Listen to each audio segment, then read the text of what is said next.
Gloria a Dios. Dios bendiga a la amada iglesia del Señor. ¿Cuántos están con gozo?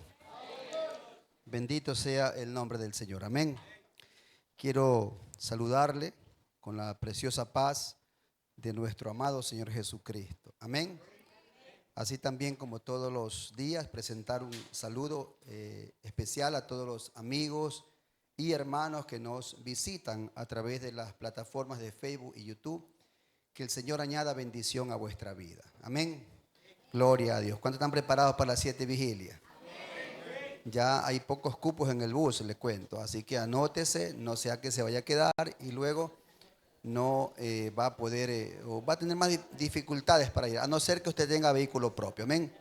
Pero si no es así, anótese, está muy económico, el transporte, tomando en cuenta que los cultos de vigilia empezarán a las 10 de la noche, excepto el del sábado, que empieza a las 11. Y a partir del domingo en adelante, los cultos de vigilia, empiezan a las 10 de la noche hasta las 4 de la mañana. ¿Sí? 4 de la mañana. Es decir, que el bus saldrá a 4 de la mañana y estará arribando acá, asumo 4:30 de la mañana, porque hay muchos compañeros que a las 5 ya deben comenzar a trasladarse a sus puestos de trabajo. Esa es la razón. Y de ahí, pues el último día, que es el viernes, como el sábado no es laborable, ¿verdad? Para los que no tienen guardia, el sábado también empezará el culto a las 10 de la noche y terminará a las 5 de la mañana, como normalmente se termina. Amén. Entonces, solo el culto del sábado y el culto del viernes, es el primero y el último, van a terminar a las 5 de la mañana. Los demás cultos de vigilia terminarán a las 4. Entonces es importante que usted se anote para que se venga en el bus y pueda pues llegar aquí a la iglesia y de aquí ya se pueda desplazar a sus hogares, en tanto que está un poco más cercano a sus domicilios. Amén. Entonces no se olvide de anotarse porque los cupos ya quedan pocos y después ya no se va a contratar 2 buses. En realidad es demasiado para los que se anotan. Tenemos que completar por lo menos un bus. Amén. Bien, gloria a Dios. Vamos a abrir la Biblia, hermano. Libro de Daniel, capítulo 12. Y vamos a dar lectura al verso número 4. Gloria a Dios. Libro de Daniel, capítulo 12, versículo 4. Me dice amén cuando tenga la cita bíblica. Gloria a Dios. No se olvide que hoy es noche de estudio bíblico. Vamos a avanzar hasta donde el Señor nos lo permita. Y pues si queda algo todavía de explicar, de hablar, lo haremos pues en un segundo tiempo. Vamos a hablar acerca de algo que realmente ha traído mucha discusión dentro del mundo eclesiástico, teológico, que tiene que ver con las señales proféticas del tiempo final. Entonces se vuelve un poco medio enigmático, medio curioso, por así decirlo, porque las cosas que se profetizaron en los libros antiguos testamentarios, especialmente los que vamos a dar lectura en esta noche y algunos otros que hemos de ir tomando como referencia, realmente determinan los tiempos finales mucho antes, por supuesto, muchísimos años antes de que estas cosas se cumplan. Y por supuesto también lo que en el futuro está por cumplirse. Yo siempre he dicho que esa es la ventaja de la iglesia. La ventaja de la iglesia es que la iglesia no ignora el futuro.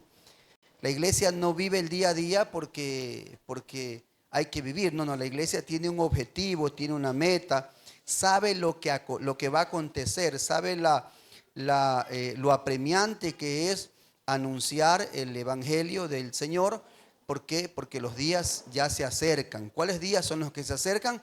Los días en que el juicio, en que la ira, en que la justicia de Dios venga sobre esta tierra. Usted y yo lo sabemos. ¿Por qué lo sabemos? No porque esté establecido un día específico en la Escritura, no. Lo sabemos es por las señales que están aconteciendo, por las cosas que están aconteciendo. Y por esa causa es que es importante que ustedes tengamos el conocimiento claro, conocimiento pleno de las profecías bíblicas, para que cuando alguien demande razón de nuestra fe y nuestra esperanza, pues sepamos claramente poder enseñar. Por lo tanto, hermano, si este estudio a usted le parece interesante, lo que le voy a pedir es que esté atento. Eso sí le voy a pedir, ¿sí? Yo sé que algunos vienen del trabajo, vienen cansados. No le juzgo por eso, Dios me libre de juzgar a nadie, no estamos acá para hacerlo. Sin embargo, sí es importante que usted haga su mayor esfuerzo. Si está cansadito, si siente sueño, levántese un momento, vaya al baño, mójese la carita, ¿verdad? Ahí, y luego vuelva a sentarse. Pero estemos atentos porque después dice, ¿y qué pasó después? Y no sabemos, ¿verdad? Es como cuando uno está viendo una película y se queda dormido. ¿A cuánto les ha pasado que se quedan dormidos? A mí me pasa así. Yo para ver una película me la veo a veces en 2 o 3 semanas. Una película que dura 1 hora y media me la veo en 3 semanas más o menos. Y Nida le da coraje. Porque estoy viendo y me quedo dormido. Después me despierto, la retrocedo nuevamente. Otra vez corre y me quedo dormido. Me despierto, otra vez la retrocedo y así nunca avanzo. ¿Sí? Nunca avanzo. Así que hasta el final ya la dejo ahí, me acuesto a dormir, ya me quedo dormido. Hasta el siguiente día que veo otros 5 minutitos hasta quedarme dormido, ¿verdad? Y así voy avanzando. Entonces, que no nos pase eso a nosotros. Amén. Bien, vamos a ver Daniel capítulo 12, verso número 4. Dice la palabra del Señor. Daniel 12, 4. Dice, pero tú, Daniel, cierra las palabras y sella el libro hasta el tiempo del fin.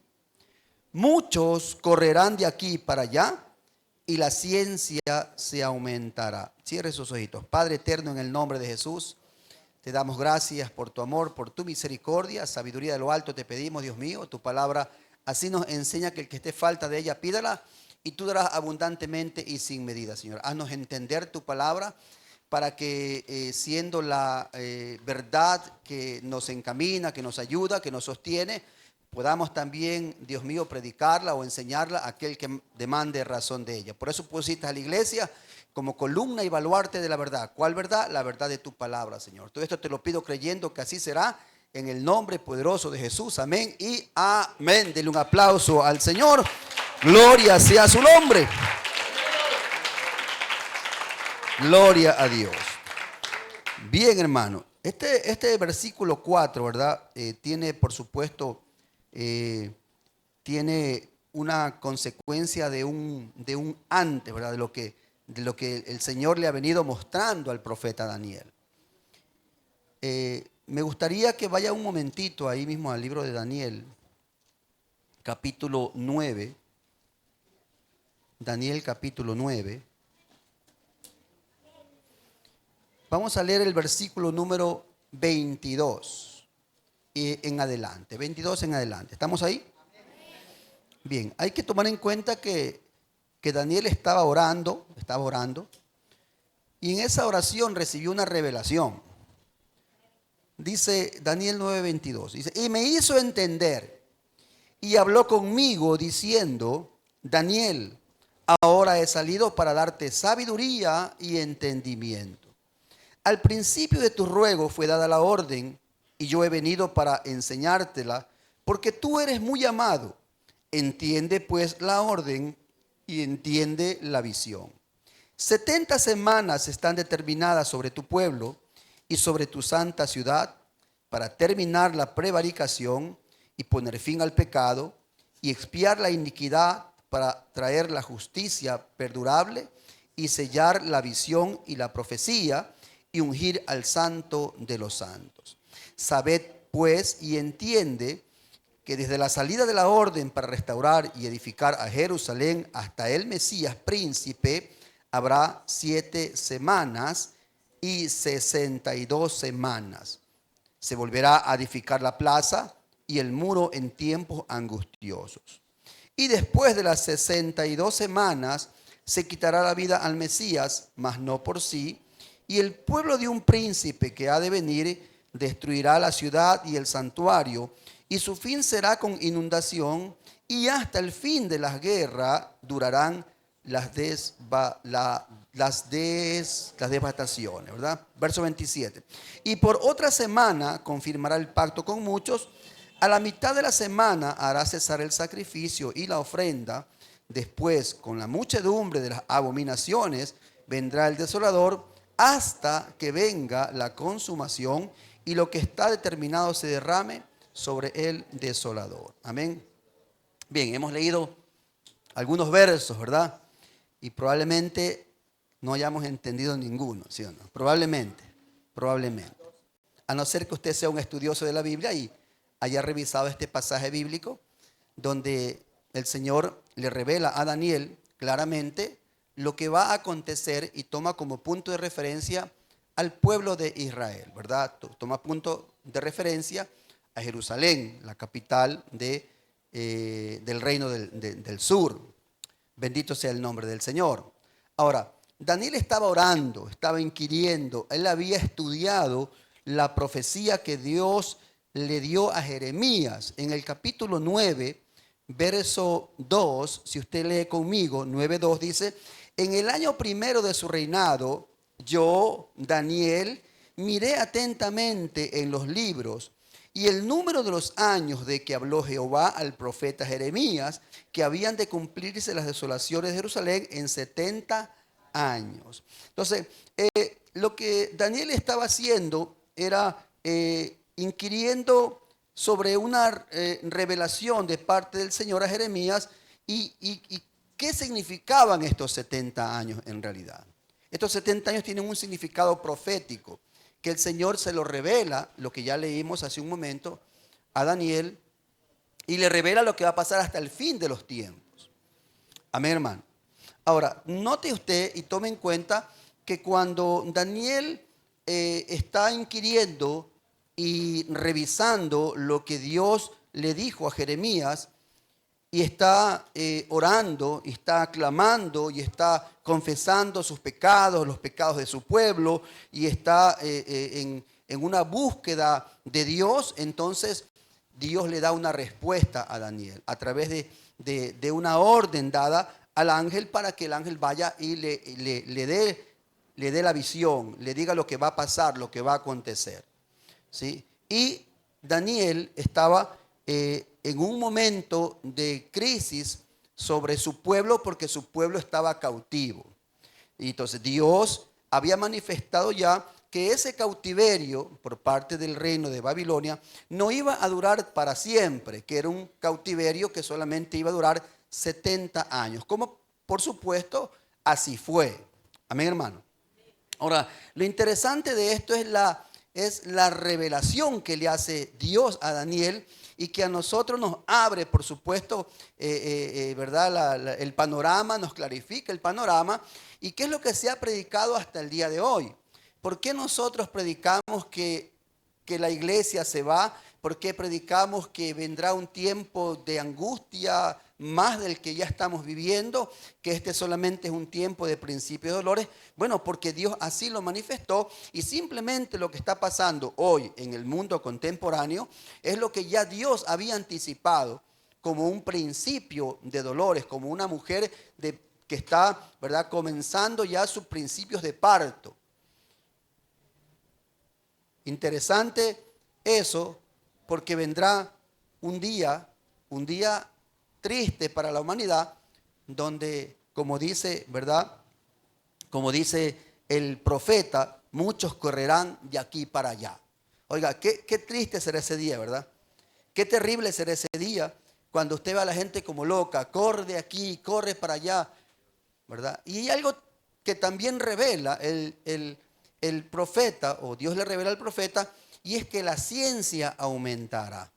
¿Sí? La ciencia aumentará. Y no podemos negar, definitivamente, que la ciencia ha dado un paso agigantado desde hace unos pocos años atrás hasta nuestra era, y por supuesto que sigue avanzando en cuanto al aumento de la tecnología, en cuanto a la globalización, en cuanto a la ciencia mismo, como el hecho que hoy estamos viviendo una era digital, estamos pasando a una era de inteligencia artificial. ¿Sí? Es un campo desconocido inclusive para nosotros. Lo hemos escuchado, pero ni siquiera nos imaginamos lo que realmente es y lo que se viene en muy poco tiempo en lo que refiere a inteligencia artificial. Y probablemente muchos de nosotros partamos esta tierra sin especialmente aquellos que ya pasamos los 50 más de años, ¿verdad? Sin siquiera poder ver lo que realmente es la ciencia o hasta dónde puede llegar la ciencia, que por supuesto ya ha dado pasos muy agigantados. ¿Cuándo empezó esto, hermano? No sé, pero hace 50 años atrás no había pues la tecnología que hoy podemos ver.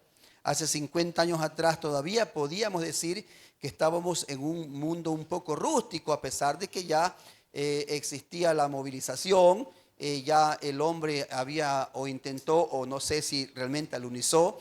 Sin embargo, hoy por hoy vemos que hay un nuevo avance tecnológico a tal punto que inclusive va a llegar un momento en que muchos de nosotros perdamos los trabajos, perdamos nuestro medio de ganarnos la vida, porque nos va a reemplazar un robot. Amén, hermano. Lo que usted hace lo va a hacer un robot, y mejor todavía, por la inteligencia artificial. Por eso es que debemos tener mucho cuidado y estar alerta, inclusive hasta cuando le hacen llamadas telefónicas a usted, donde solo quieren escuchar su voz. Porque a través de la inteligencia artificial captan esa voz y reproducen un mensaje. ¿Para qué? Para llevarlo a personas que usted conoce o que son familiares, para poder extorsionarlos. Esa es la nueva ciberdelincuencia, podría llamarse así, o inteligencia artificial delincuencia. Entonces hay que tener mucho cuidado cuando uno contesta números desconocidos, especialmente cuando quieren escuchar su voz. O a veces personas que se hacen pasar por telefonías, o personas que se hacen pasar, qué sé yo, por gente que vende lo que necesita, lo que requiere, inclusive por su mismo banco, quizás donde usted tenga sus cuentas. Lo que quieren hacer es robarle información. Es tan sencillo hoy por hoy, a través de los medios digitales electrónicos, meterse en una computadora y robarle toda la información que una persona tiene. Por eso inclusive yo en mi laptop tengo tapada la cámara. No sé si usted lo hace, si alguien tiene laptop acá o computadora con cámara web, yo le tapo la cámara para que no puedan observar mi rostro, porque como hoy en la red, ¿verdad? Usted no sabe quién se mete, quién conoce las IP y tanta inteligencia que el hombre tiene, que Dios le ha dado para poder hacer estafas, de tal manera de que mucha gente cae. Y me atrevo a decir que entre nosotros ya algunos han caído en estafas, en este tipo de estafas. Hace un poco tiempo atrás nomás, ¿verdad? A un hermano nuestro se le perdió o hubo un problema con su teléfono, y lamentablemente usaron ese medio para estafar a otros hermanos, entre los cuales, ¿verdad? Casi caigo yo, les soy sincero. Si es que realmente no me pongo, como decimos, las pilas, ¿verdad? Probablemente hubiera cedido a dar un dinero, a depositar dinero en una cuenta, porque este hermano, entre comillas, me decía que tenía una urgencia. ¿Sí? Donde yo me doy cuenta es en la manera en que se expresa cuando me está pidiendo el dinero. Entonces ahí entra la duda, no la duda de que sea el hermano, no, la duda es por qué se expresa de esa manera. Porque normalmente cuando alguien se dirige a una persona, entre nosotros, nos bendecimos, ¿sí o no? Mi hermano, Dios te bendiga. ¿Cuántos dicen así? Pues esa es la expresión de nuestra como creyentes. Mi hermano, Dios te bendiga, un mensaje, sí. Te ruego me hagas un favor, mira, estoy pasando por una necesidad. Ayúdame, puedes darme o prestarme $20. Mire, mi cuenta es esta, con mi nombre y mi apellido, qué sé yo. Si puedes, me avisas, si no, pues dime para conseguir, no te preocupes. Pero con delicadeza y por supuesto apuntando hacia el conocimiento de la persona a quien le estoy solicitando un favor. Amén, hermano.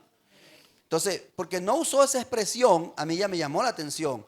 Me dice, hermano, ¿puede prestarme $300 que se me dañó, que tengo una urgencia? Fue que me dijo. Entonces yo digo, hermano, ¿puede prestarme $300 que tengo una urgencia? Desde ahí entró la duda, ¿verdad?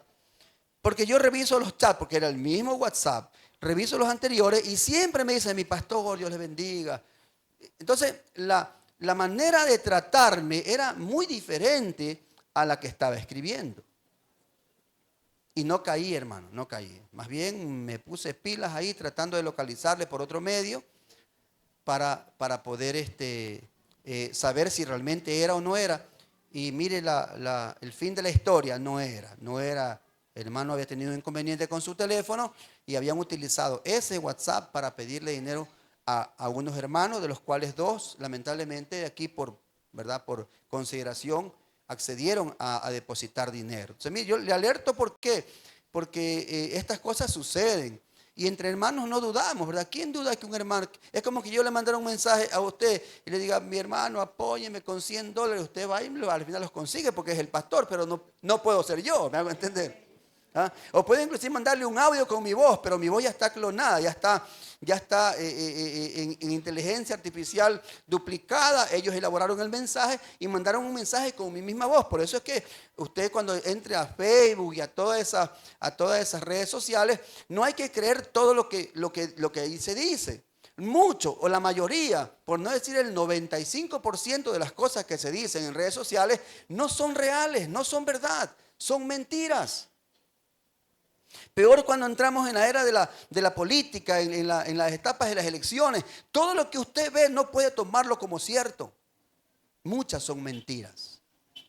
Muchos son engaños, muchas son artimañas que utilizan los famosos troles para hacer cambiar decisiones o ideas de nuestra mente. Así actúa la delincuencia, ¿verdad? Así actúa el mal en estos tiempos. Entonces, sí es importante que usted lo sepa. De hecho, hay un hermano acá que me alertó la semana pasada y me dijo, pastor, mi teléfono se me quedó olvidado en un taxi y lamentablemente no tiene contraseña. Entonces le digo esto para que alerte a los hermanos, porque le puede mandar de mi teléfono un mensaje pidiendo dinero, como ya pasó, como les explicaba, ¿verdad? Y nuestro hermano Oswell Mendoza, ¿cuántos le conocen a Oswell? Se le extravió, se le quedó olvidado en el taxi, pero ¿verdad? Su teléfono no tiene contraseña, es fácil acceder y cualquier persona puede hacer mal uso de esa información. Entonces estaba ya tratando de bloquear ese chip, esperemos que lo haya logrado, pero si usted por si acaso le llega un mensaje del hermano Oswell, dude de que sea el hermano Oswell, ¿la ven? Hasta que él no me diga, ya recuperé, no hay problema. ¿Sí? ¿Estamos de acuerdo? Bien, entonces yo digo esto porque son las señales de los tiempos, son las señales de los tiempos finales. La ciencia ha dado pasos agigantados, la tecnología ha dado pasos agigantados. Y la iglesia está inmersa en una era, en una época donde la ciencia ha aumentado. Amén, hermano. Está inmersa en una época. Y no podemos desentendernos de la tecnología ni del uso de esta, inclusive para no ser engañados. Amén, hermano.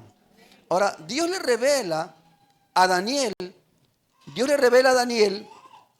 que el tiempo que se había determinado hasta el fin era de 60 o 70 semanas, ¿verdad? Eso lo dice, si usted va conmigo, en el verso número 24 del capítulo 9. ¿Sí? Gloria a Dios. Ahí, cálmelo un ratito afuera. Eso, gloria a Dios. Dice, 70 semanas están determinadas sobre tu pueblo. Es decir, ¿a dónde tenemos que mirar? ¿Ah? A Israel. Por eso es que se dice que Israel es el reloj profético de Dios. Israel es el reloj profético de Dios. Dice, 70 semanas están determinadas sobre tu pueblo y sobre tu santa ciudad. ¿Cuál es la santa ciudad? Jerusalén.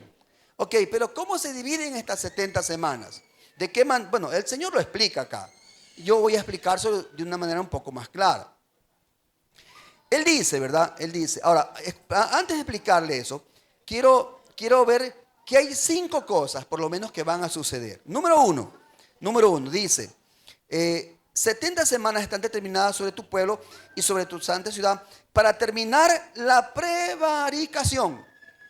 Para terminar la prevaricación. Es decir, llegará un momento en la vida, en la historia del pueblo de Israel, que Israel se volverá a Jesucristo, se volverá al Mesías rechazado, que se volverá al Dios eterno y entenderá que aquel que fue a la cruz del Calvario, que aquel que ellos de cierta manera aprobaron su muerte, era el Mesías prometido.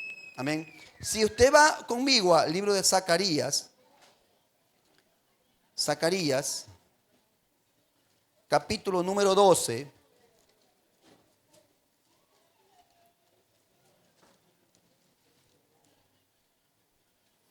Verso número 10. Zacarías 12:10. ¿Estamos ahí? Es para que se despierte, le hago abrir la Biblia, rapidito. Dice, mire, dice, y derramaré sobre la casa de David. ¿Cuál es la casa de David? Jerusalén, ¿verdad? Recuerde usted, ¿verdad? Que David es el que tiene la idea, viviendo en Jerusalén, de construirle un templo allá al Señor. No lo hizo él, sino su hijo Salomón. Y derramaré sobre la casa de David. Bueno, por lo menos así se le conocía, o la promesa le fue dada a David. Por lo tanto, la casa de David es la casa de la promesa que Dios le dio, que iba a tener un reinado perpetuo hasta el fin de los tiempos, y así se cumplió. ¿Por qué? Porque Jesús en la carne es del linaje de David. Amén, hermano. ¿Sí? Bien, dice, y derramaré sobre la casa de David y sobre los moradores de Jerusalén espíritu de gracia y de oración. Y mirarán a mí, a quien traspasaron. ¿A quién traspasaron, hermano? ¿Ah? Miren lo que dice Jehová, porque esto es Antiguo Testamento. Aquí todavía el Mesías no había hecho su entrada o su presencia corporal, física, ¿verdad? A Jerusalén. Ni siquiera había nacido. Ya. Sin embargo, ya Dios dice que iban a mirar el pueblo de Israel que quede como remanente para ser salvo. Cuando vea que venga la multitud, ¿verdad?, de ejércitos sobre Israel para destruirla, como está aconteciendo en estos tiempos, donde mucha gente ya le está dando la espalda a Israel y sacándole ese escudo protector humano, por así decirlo, o político, solamente tendrán ellos la protección divina. Y por la promesa de Dios para con su pueblo Israel, Dios los va a guardar hasta el final. Amén, hermano. Si bien es cierto, la iglesia ya voló, sin embargo Dios los va a guardar hasta el final. Dice, y derramaré sobre la casa de David y sobre los moradores de Jerusalén espíritu de gracia y de oración. Mire, estarán clamando.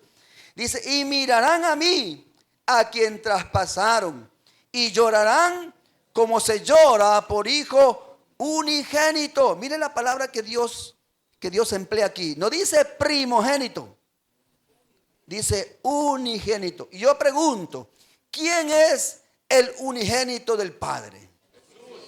¿Ah? Jesús, ¿verdad? Está profetizando el Señor a Jesucristo.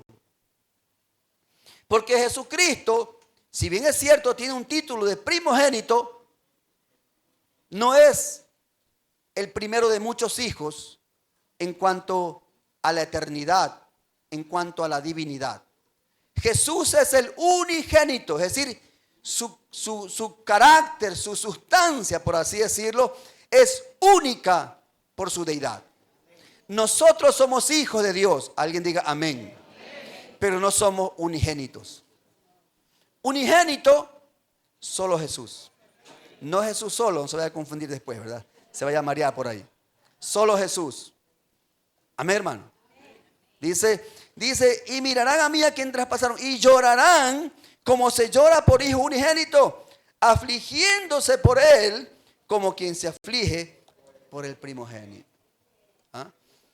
Imagínense que cuando Israel esté sitiada, esté perdida, cuando el pueblo que ahora, el Israel de ahora, el que está en el Medio Oriente, esté atribulado, angustiado, donde piensen que prácticamente van a desaparecer de la faz de la tierra porque el anticristo con todo el ejército del mundo vendrá contra Israel, entonces ellos clamarán, ellos se postrarán, ellos gritarán, llorarán, su angustia será tanta que tendrán que mirar al cielo y del cielo vendrá su rescate.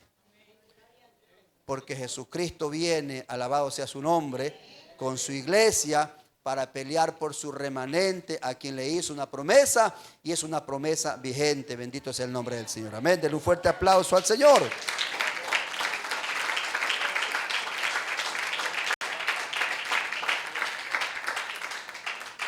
Entonces volvemos, por favor, al libro de Daniel. Entonces dice, verso 24, primero, terminar la prevaricación. Segundo, dice, y poner fin al pecado. ¿Cuándo será esto, hermano? ¿Cómo quisiéramos que esto suceda, verdad?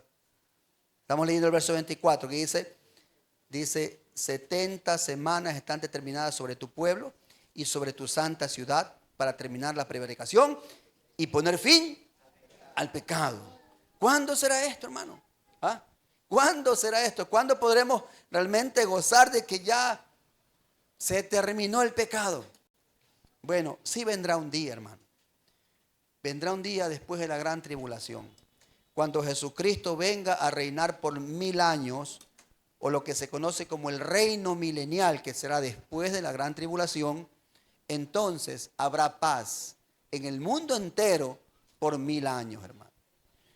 Volveremos a un estado paradisiaco, por así decirlo, donde el león esté junto al cabrito, donde el envidioso ya no envidie, donde el chismoso ya no chismee, donde el ladrón ya no hurte, donde el adúltero ya no adultere,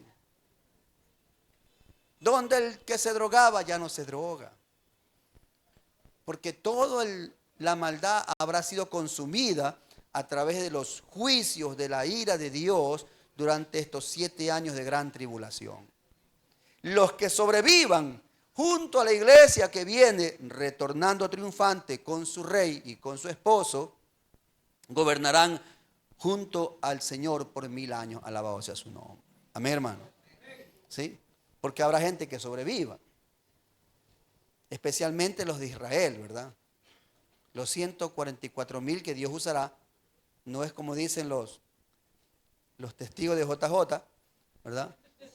Que ellos son, o que los 144,000 ya son escogidos y que nadie sabe quiénes son, y que solamente esos 144,000 se van al cielo, que en el cielo ya no hay espacio para usted y para mí, ¿sí? Que aquí en la tierra tendremos un terreno, eso sí está asegurado, y cosas así, ¿verdad? Que la verdad que son tantas disparatadas que no sé cómo puede haber gente que realmente pueda creer esto, hermano. Sin embargo, lo que nosotros conocemos según la Escritura es lo que va a acontecer conforme a las profecías que Dios estableció. Segundo, poner fin al pecado. Tercero, dice, y expiar la iniquidad para traer la justicia perdurable. Y la profecía. No, y la justicia perdurable. Es lo tercero, ¿verdad? Expiar la iniquidad para traer la justicia perdurable. ¿Cuánto no necesitamos, verdad, esa justicia? Especialmente ahora, donde vemos tanta injusticia. Nos da ganas hasta de vomitar, de ver que la justicia, entre comillas, no tiene nada de justa. Que la gente se ha dedicado simple y sencillamente a llenarse los bolsillos, queriendo amontonar riquezas para esta era, sin saber que un día se morirán y su alma se perderá.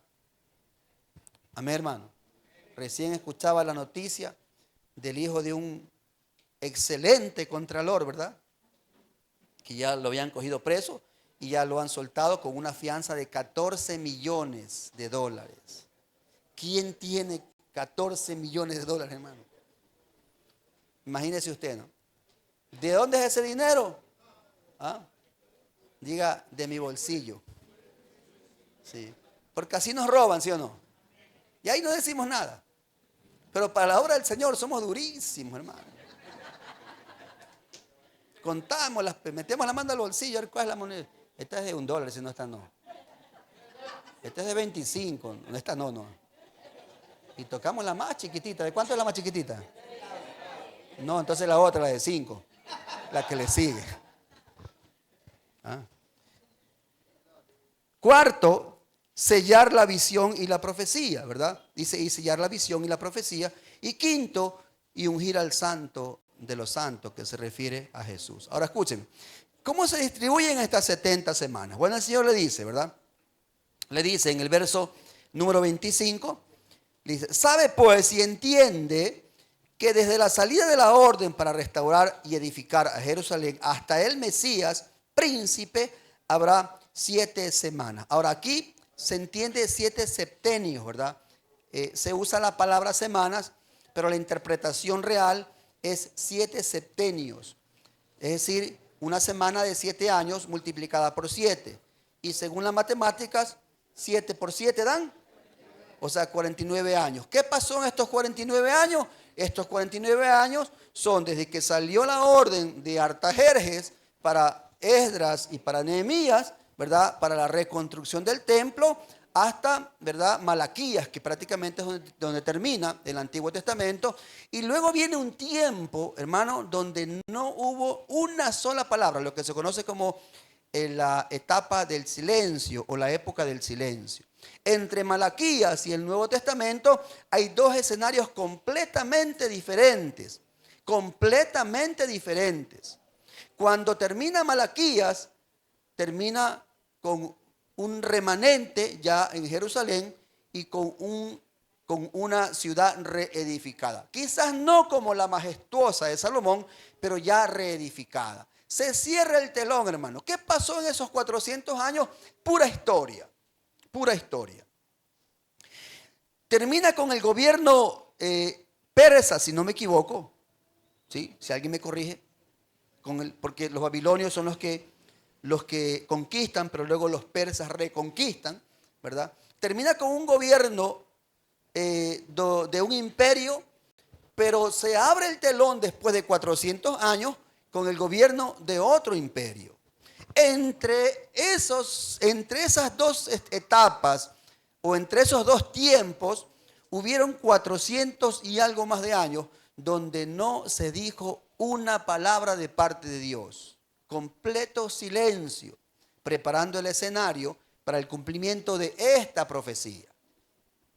Pura historia. Si usted quiere saber eso, vaya a un libro, ¿verdad?, de historia, y usted va y diga, a ver, ¿qué pasó antes de Jesucristo, 400 años antes de Cristo? Y va a encontrarse pura historia nomás, ¿verdad? Ahí es donde se cumplen los gobiernos de los imperios que Dios le permite ver a mismo Daniel, ¿verdad? Al mismo Daniel, si usted va conmigo, vamos a toparlo así brevemente nomás.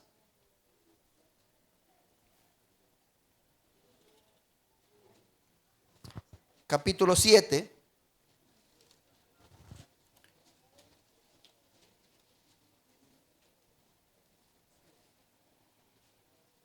Capítulo 7.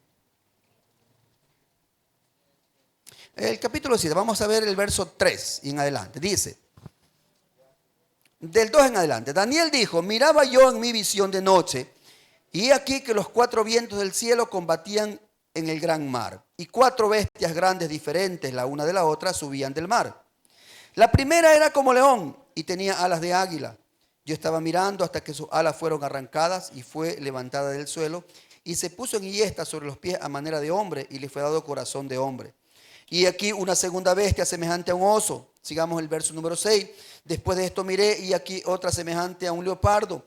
Y después la última, que es el versículo 7. Después de esto miraba yo en las visiones de la noche y aquí la cuarta bestia, espantosa y terrible de gran manera. Ahora, si usted va conmigo al capítulo 7. Sí, capítulo 7. En el verso número 23, dice, dijo así, la cuarta bestia será un cuarto reino en la tierra, el cual será diferente de todos los otros reinos, y a toda la tierra devorará, trillará y despedazará. Ahora, hasta ahí. Note usted que estamos hablando de las bestias como reinos, como imperios. Por eso le decía, ¿qué pasó en los 400 años? Bueno, gobernaron los persas. Luego vino el imperio griego, ¿verdad? Recuerden, imperio babilónico, imperio persa. Luego vino el imperio griego, que dominó prácticamente media Europa y parte de Asia, a través de un joven llamado Alejandro el Grande. No sé si habrá escuchado usted la historia, hablar de este muchacho que conquistó todo y murió al final joven porque ya no tenía nada más que conquistar. Y luego pues viene el Imperio Romano. El Imperio Romano no se ha terminado realmente, proféticamente hablando. Si bien es cierto, se podría decir que como imperio en cuanto a las armas, en cuanto a la política, el Imperio Romano fue suspendido. No significa esto que no se va a activar en el futuro como una visión profética.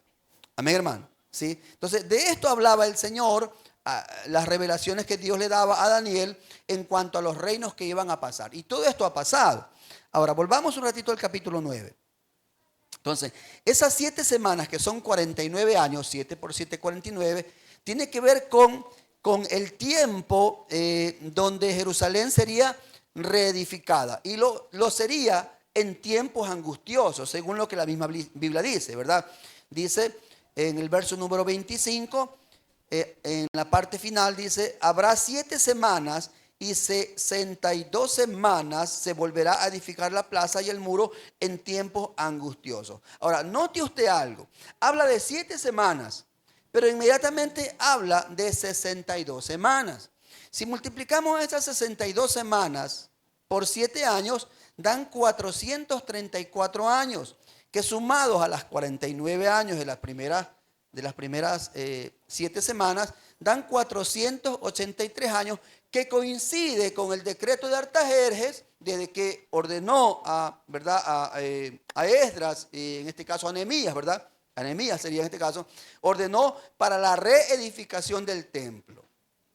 Pero ¿qué iba a pasar en ese tiempo? Ya le expliqué, 400 años de oscurantismo, un poco más, los años de la reedificación, y cuando se abre el escenario, en el nuevo escenario aparece el Mesías.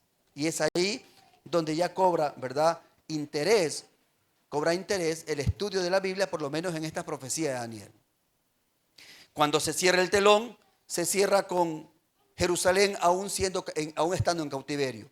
Cuando se abre el telón, vemos a un imperio nuevo, que es el imperio de la cuarta bestia, ¿verdad?, dominando sobre el mundo entero, en este caso sobre Europa y Asia, porque América, ¿verdad?, no había sido descubierta todavía, entre comillas, pero dominando sobre Europa y Asia, y es el imperio romano. Jerusalén se encontraba bajo el dominio de este imperio, con la diferencia, por supuesto, de que no era un imperio de exterminio, como sí lo fue los imperios babilonios y los imperios persas.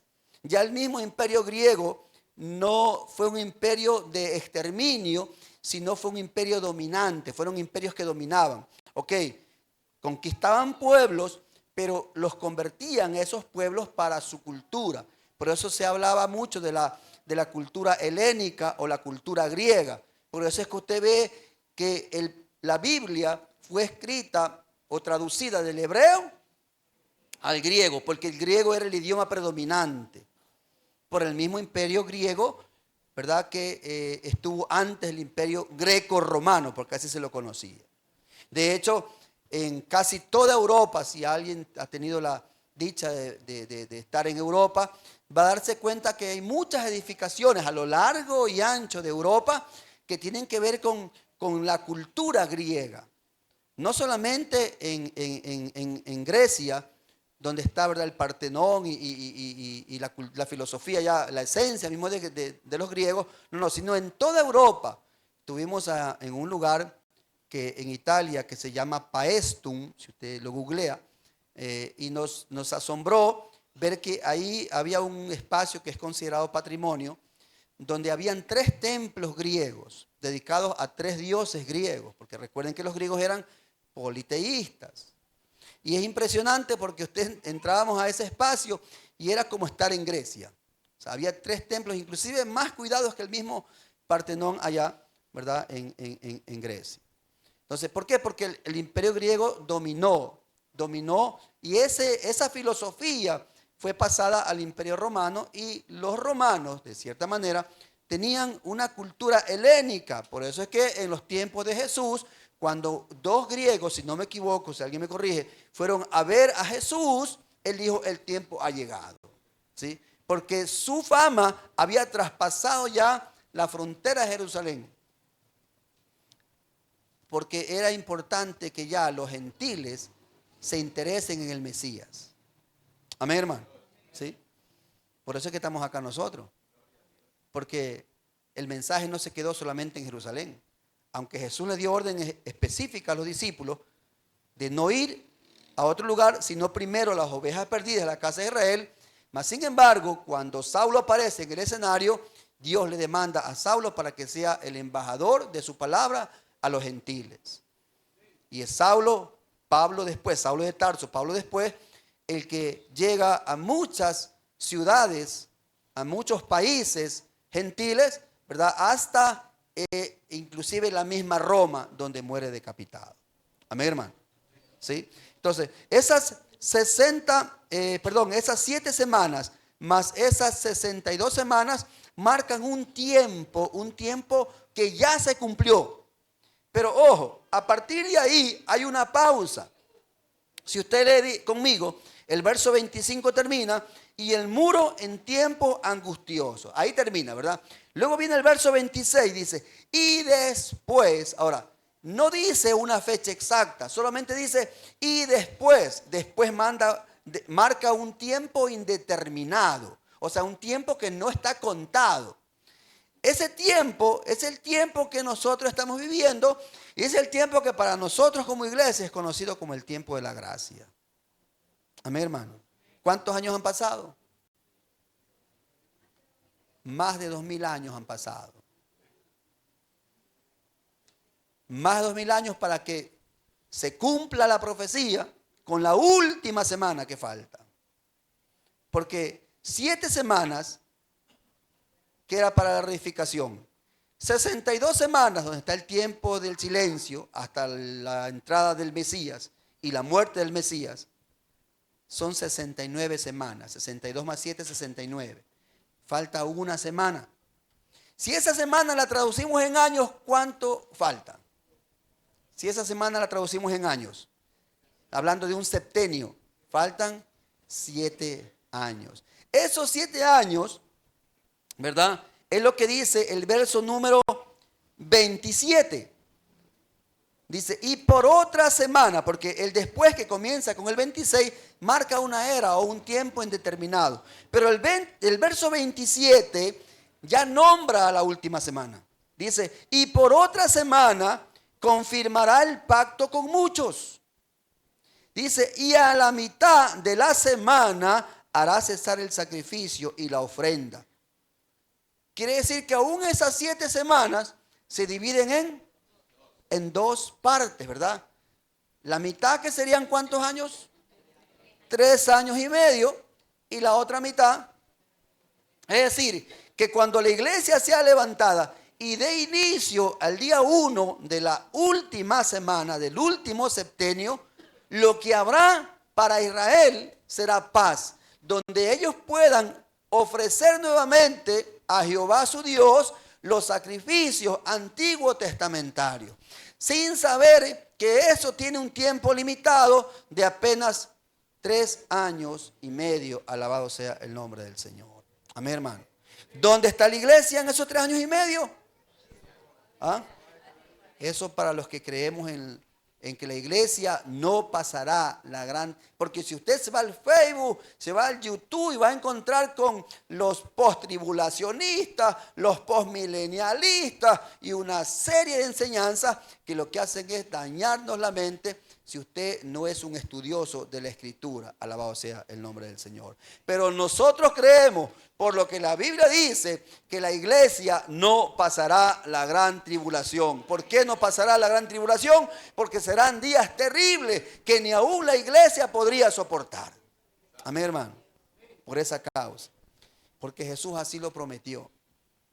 Que si los tiempos no fuesen acortados, ninguno de nosotros podría resistir.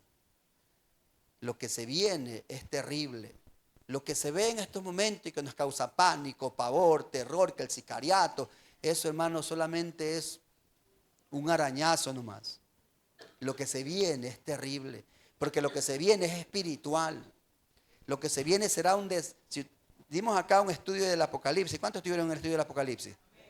Dimos un estudio del Apocalipsis donde vimos los 21 juicios de Dios en 3 periodos de 7, 7, 7 y 7. Donde vimos que aún la gente, hermano, deseará morir y no podrá morir. Imagínense. La gente deseará morir y no podrá morir. ¿Por qué? Porque hay un juicio que en esta tierra, en vida, la gente tiene que pasar. ¿Por qué causa, hermano? No porque Dios es malo, no.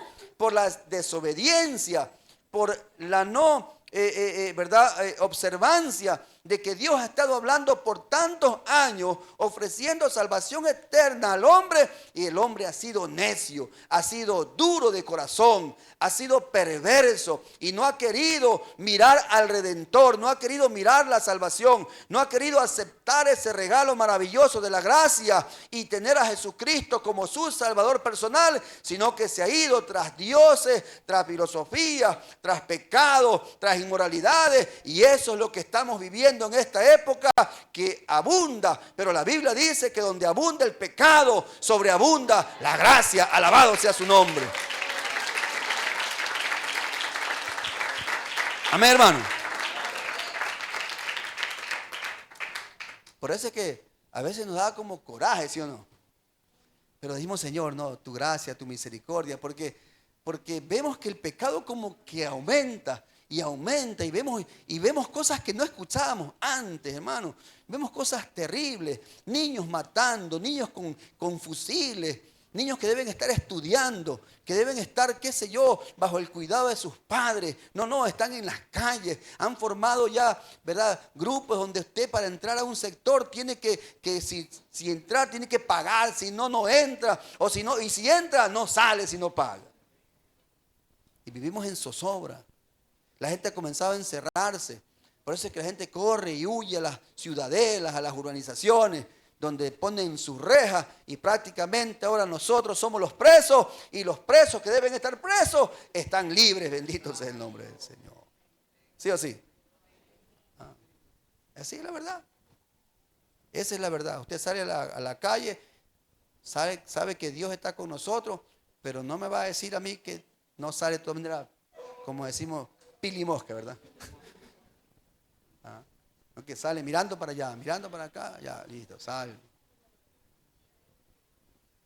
Yo cuando voy a entrar a mi casa tenemos un portón eléctrico, porque no teníamos, y ya tuvimos que poner porque por seguridad, ¿no? Y uno cuando va llegando, primero mira para todos lados, porque uno no sabe ni a qué hora le cae un carro, ¿verdad? O una moto. ¿Y cuándo íbamos a pasar o estar en ese tipo de zozobra, hermano? ¿Y cuándo pasó eso? Ni cuenta nos dimos, ¿verdad? Ni cuenta. Vino la pandemia, terminó la pandemia y nos encontramos con otro escenario en la sociedad. Con un escenario perverso. ¿Cuánto pasó eso?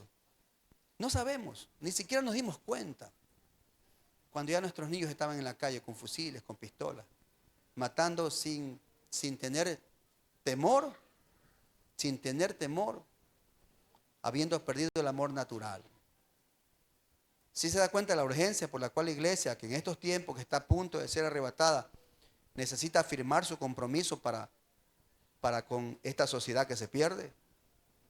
Ese es el compromiso que debemos tener realmente.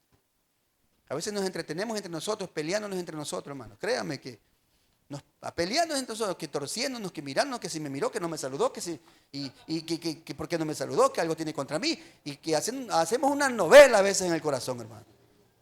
Oiga, si viniera Mario Vargas Llosa, ¿no? ¿O cuál es? Un novelista, ¿quién se acuerda? Capaz que hacemos un libro, hermano. O sea, nos entretenemos entre nosotros ya, en lugar de ver que afuera hay un mundo que se pierde. Hay un mundo que se pierde, hermano. Hay una sociedad que se está perdiendo. Por eso es que yo siempre digo, el evangelio, escúcheme, el evangelio se trata de muerte. Tenemos que aprender a morir para que otro viva.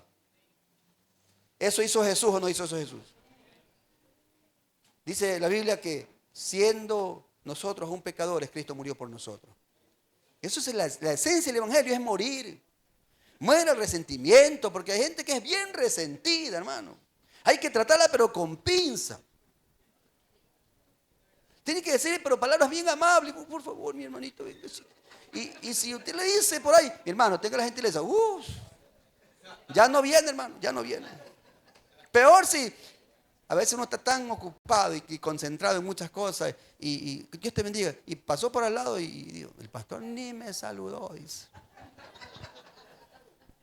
Y es pastor. Y predica del amor. No, simplemente uno no se da cuenta, hermano. No es que uno tiene nada contra nadie. Yo los amo a todos y siempre digo, yo prefiero irme yo y que no se vaya uno de ustedes de la iglesia. Porque no quiero ser piedra de tropiezo para nadie. Pero en algún momento es estar distraído. También tengo problemas. Y muchos. También estoy casado, hermano. Y amo a mi esposa. Amo mucho a mi esposa. Y tengo hijos. Y también me porto mal a veces. Sí. Me hago entender. Y yo por eso entiendo. Si alguien por ahí se distrajo y no saludó, yo me resiento, hermano. Dice, ¿qué le pasa? No, sí, hay que estar entre tantos problemas. Y a veces caminamos como zombies, ¿verdad? Por tantas cosas que tenemos en la cabeza. Amén, hermano. ¿Ah?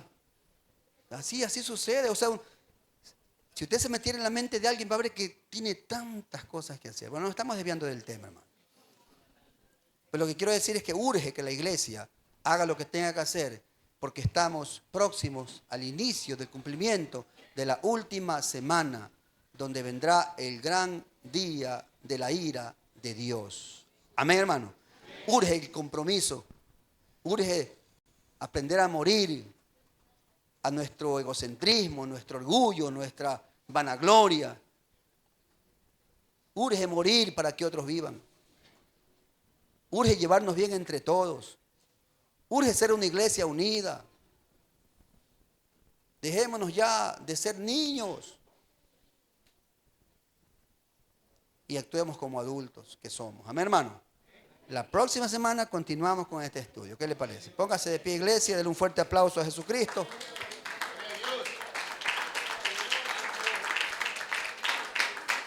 Recién vamos a ver la última semana, ¿verdad? De ahí vamos a ver lo que el Señor ahí nos enseña. Amén, hermano. El tema es, por si acaso, ¿cómo era el tema, hermano Andrés?